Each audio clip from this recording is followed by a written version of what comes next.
Quite sure what the standing order is, but I am wondering why my brother Sifuna is dressed like a ruffian going to a market. I don't think he slept at home. Actually made a statement in the House. The question for, from committee of the store project.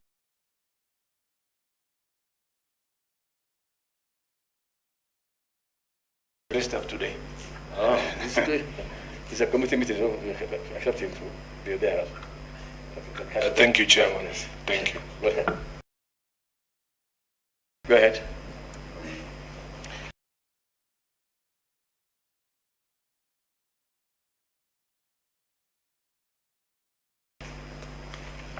The responses that we had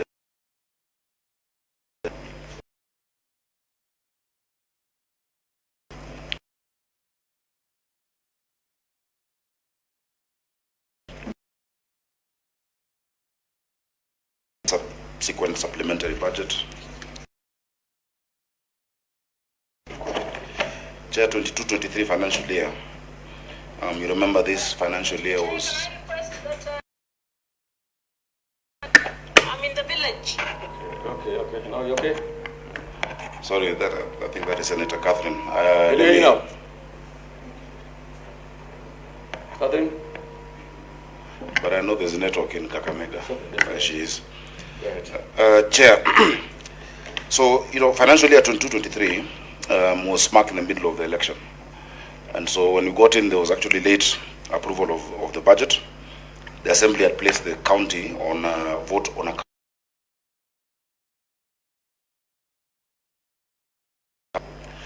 So effectively, the county was allowed to spend up to 50% of the recurrent estimates for the financial year under reference up to 31st December 2022.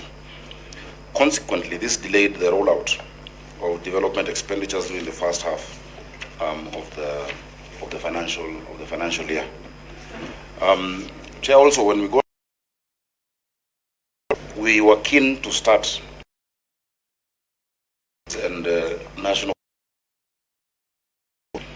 We were the first to move straight into e-procurement using the IFMIS modules, not the new application that there is. And Nairobi has had a long problem of fake LPOs just generated manually, and we said we need to put a stop to that. So, Chair, immediately after inception, we were keen to roll out e-procurement operations with the primary objective of increasing effectiveness and efficiency, reducing costs, and ensuring a fair procurement process by providing equal opportunities for all parties. This change of management was necessary and impactful in the short run, but we realized delays in adoption of these practices caused by gaps in knowledge transfers. We had to do a lot of trainings, and this affected the output from sectors.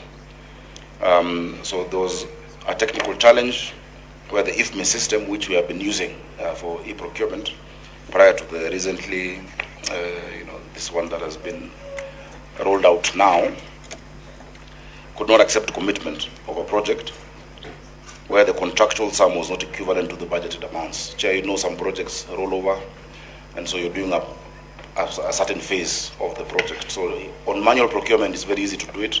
On IFMIS, it was not accepting that to be done.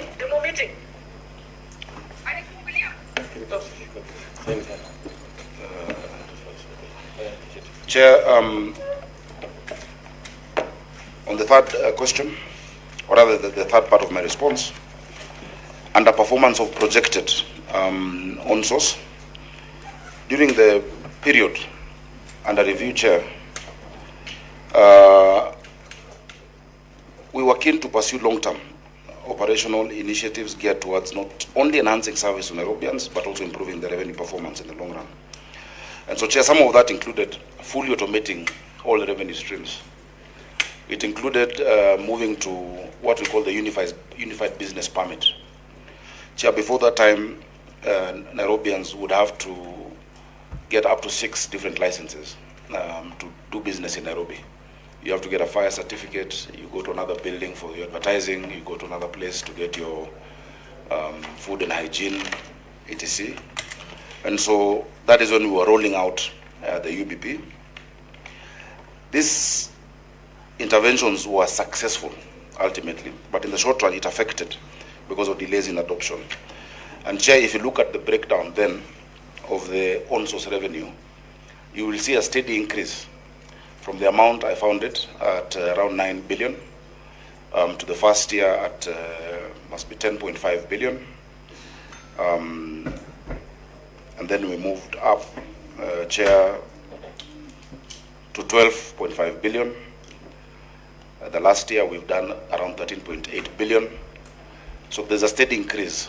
Those interventions took time to bear fruit, but we moved from 9 or from 10 to now 14 billion. And this year we project 20 billion. So Chair, when you look at on-source revenue on its own, you can see a great increase. But if you compare it to your target, it is not yet the targeted on-source. But it is an improvement. It is the highest we ever collected. This year we target 20. And we're not just targeting blindly. We know the interventions we put in place, including passing laws like our county rating bill, regularization of unauthorized developments. There are many developments that over time have been done without them coming into the system, and many developers have asked for that window, and many such interventions, Chairman. Chair, the compendium of projects undertaken in the county. So just to emphasize that point, a county can set a low target and surpass it. Chair, if I had put the target at 10 billion, you would be praising me that I have over-surpassed the target and done 13.8. And no county has done 13.8. But when I put my target at 19, you look like you have not performed, but in essence, you've actually delivered greatly compared to past trends. Chair, on the issue of projects, I have attached an analysis of the projects, Annex 1, in the volume that we've given. A list of the stalled projects and the reason. Chair, we say generally there are no notable stalled projects, but we've had delayed conclusions. Usually you look at the medium term, and it is said it's told if there's no budget provided for it, it is not in your CIDP, it is not in your ADP. And so it's just the issue of resources. And I've listed how we're reviving each and every one of those projects and that we provided for in the budget. This last financial year, Chair, we really resisted inclusion of new projects so that we can conclude all the projects that have been ongoing, because it is really a waste of taxpayers' money when you start something and leave it. The first financial year, Chair, I had to revive projects from the first administration that had completely stalled, and the second administration, like the Dandora Stadium, some of the fire stations, some of the social halls, and I'm glad that we've concluded and we've made quite some progress on those.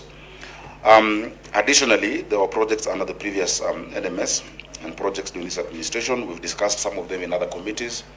My senator had raised the issue of the health relay projects, which we discussed in Mama Lucy and Bagathi, Mutuini, that are now nearing conclusion at 80-90%, and some of those markets.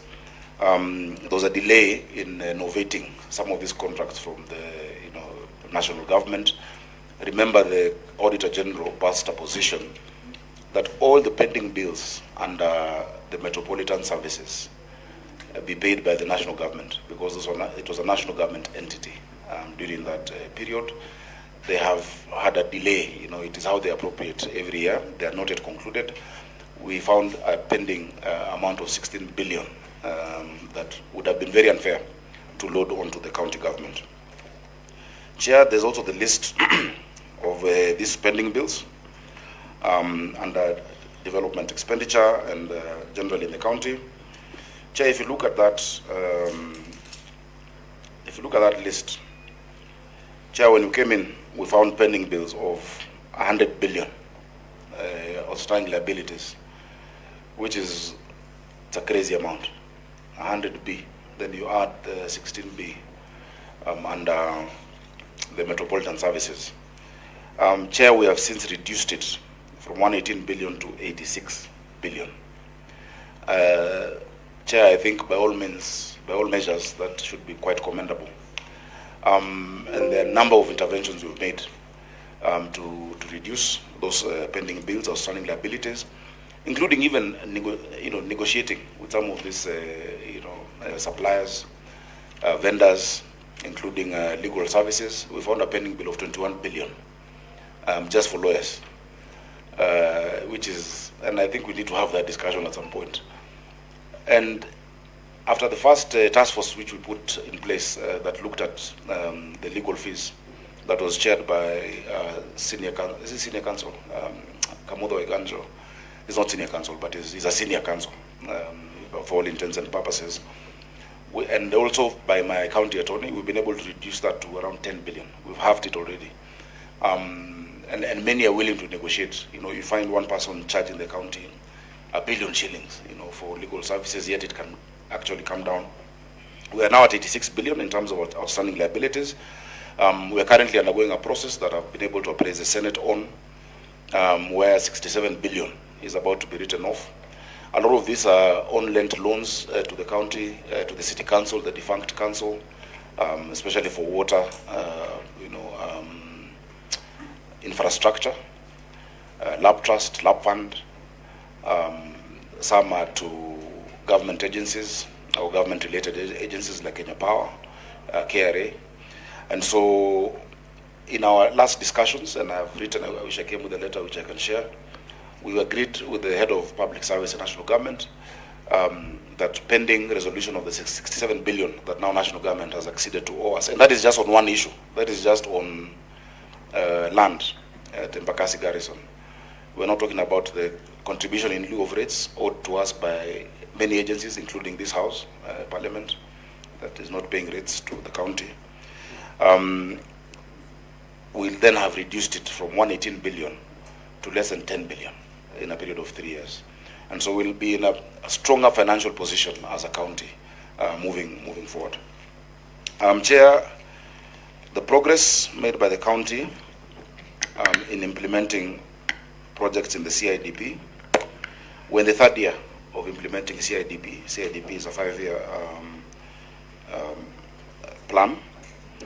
All the projects in the approved budgets are selected. Once you do your CIDP, you can only have projects that are there in the ADP unless you do an addendum to amend it. And so we will be undertaking a midterm review of the CIDP this year because then we'll be smack in the middle of it. But we've provided in Annex 4 of the first volume a brief report on the CIDP implementation. An explanation of expenditure on personnel and monuments in the county.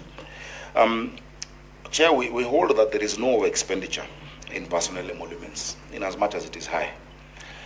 Chair, we have an approved staff establishment of 23,761 staff in Nairobi. But we have in post 19,000. So we've not yet gone over the establishment. And I always hold that Nairobi really is a service county. We actually need more staff. We are understaffed.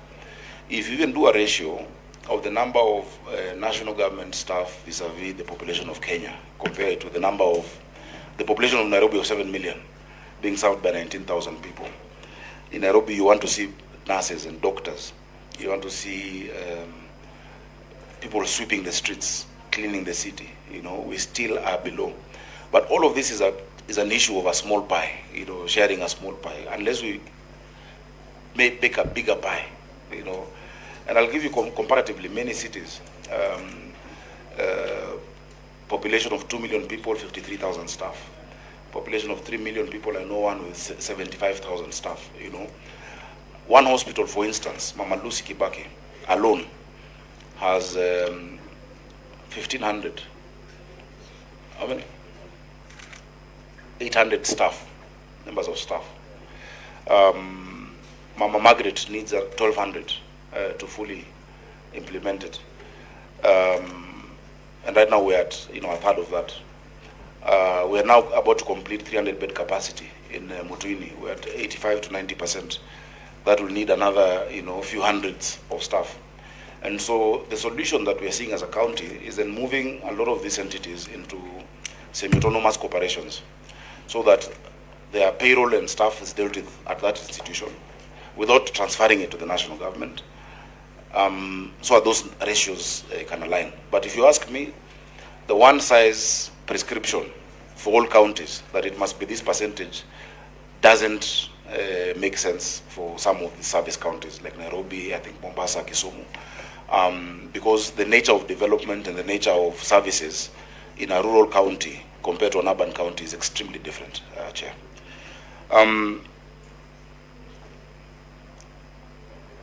So I've said the problem has been underfunding through equitable share and unmet on-source potential.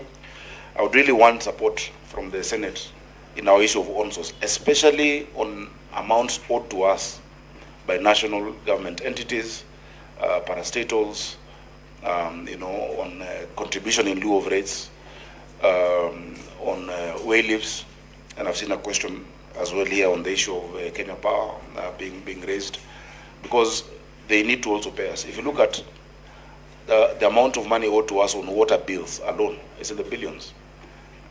Prisons are not paying DOD, and it's very hard to go and switch off DOD. A lot of these entities are not paying the county, and we are having that conversation. Chair, measures taken by the country to reduce our expenditure, as you've said, apart from revenue administration reforms, for me the issue is that the denominator is low. It is not the numerator. It is the denominator that needs to be made bigger. We have the potential of getting to even above 50 billion, yeah, but it needs partnership. I'll give you an example. Every city that I know of, the biggest source of revenue is property taxes. In Nairobi, with 250,000 parcels, there are only 50,000 accounts, and so many people, the burden is being carried by very few people, and it's a conversation we must have. We are the only city, and now we're moving into that in our new evaluation role, that is charging property rates on undeveloped site value. And so you'll find half an acre in Kileleshwa with one bungalow paying the same as the next door neighbor with 60 apartments. Yet the strain and the need is much bigger. So it's a conversation we must start having. We're happy at least you passed the National Rating Act and the regulations. There's some work the minister needs to do on guidelines and procedures, including the National Rating Tribunal. But we have done our part. We've done our county legislation on it. We've done our unauthorized, we have done regularization of unauthorized developments. We have done our, what else? Our finance bill, and our schedule of charges and tariff policy and pricing policy. And so when that discussion happens, I think the Senate can actually help us have those conversations, because the biggest threat to devolution is under-financed counties. Even now, as we hear the president talking about a 5 trillion plan, what we're saying is, where are the counties? The counties need to be part of that, because if you want to move to first world, the counties must also be able to move along, because a lot of this is devolved. Chair, I don't know if you want me to go on or leave it at that for clarifications. Can I proceed? Or Yeah, proceed. okay. We want to have some questions, you guys, members. Maybe if there are questions. So